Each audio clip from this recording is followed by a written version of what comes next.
So let's start at the top. Don't look too much at your pack because it will spoil the surprise. How do the private equity firms make money for themselves? We know what they're doing, buying low, selling high.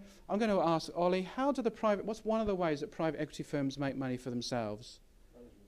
Management fees. So they're a subset of the funds management industry, and they charge an annual fee on the money that they're managing, much like, have you got a pension fund where you are? Or your own personal pension? And each year they take an annual management charge. And do you know what the percentages might be?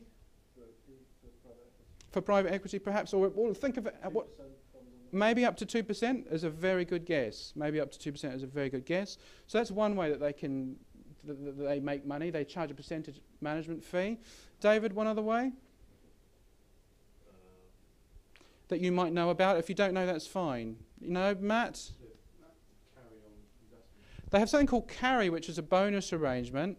How does carry work? Do you know? They get a share of the profits on winding up the fund. They get a share on the profits of winding up of the fund. So we were looking at a deal that had done quite well, hadn't it? That we'd invested 100, we'd invested at a valuation of 100, we'd put 20 in, turned that into 60. That was a good deal.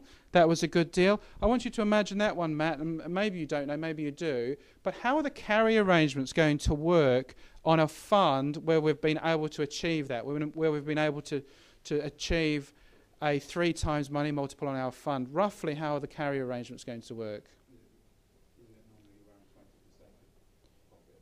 Well, I'll tell you what you do hear about is you hear about a 2 and 20 fee arrangement. The 2, Ollie, is what you were talking about. The 2% is the annual management charge, but we know that they're going to get a top slice of the profits, the top slice on the profits of 20%. That's the 2 and 20.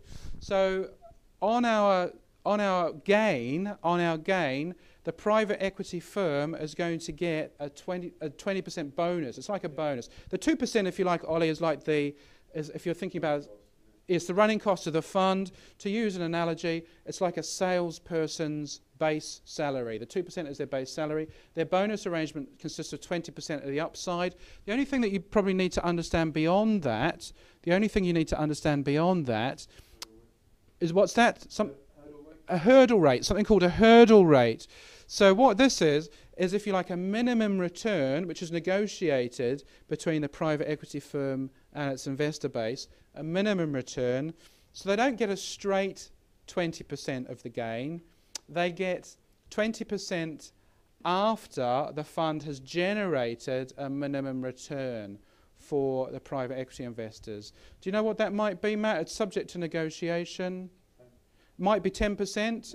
Might be more if the investors have been able to negotiate that, or it might be less if the private equity firm's got a very good track record. Let's use the figure of 10%. Okay, so on the 20 million that the investors have put in, the first 10% of the return each year, the first 10% would go back to the investors. Okay, so if we were to prioritise the release of funds or the distribution back to the investors, the first 20 million, the original investment, goes back to the investors. Then the next 10% every year, compounded up, the next 10% in year 1, 10% in year 2, up until the point we sell, the next 10%, that next slice, goes back to the investors. What's left over, if you like, is the notional profit, and 80% of that is going to go back to the investors, 80% back to the investors, and the last 20 goes to the private equity firm. And the good news, if you're working in private equity, David, is that last 20% can be a large amount of money spread over a few people. The bad news that we know for private equity at the moment is that it's very hard for them to get their exits.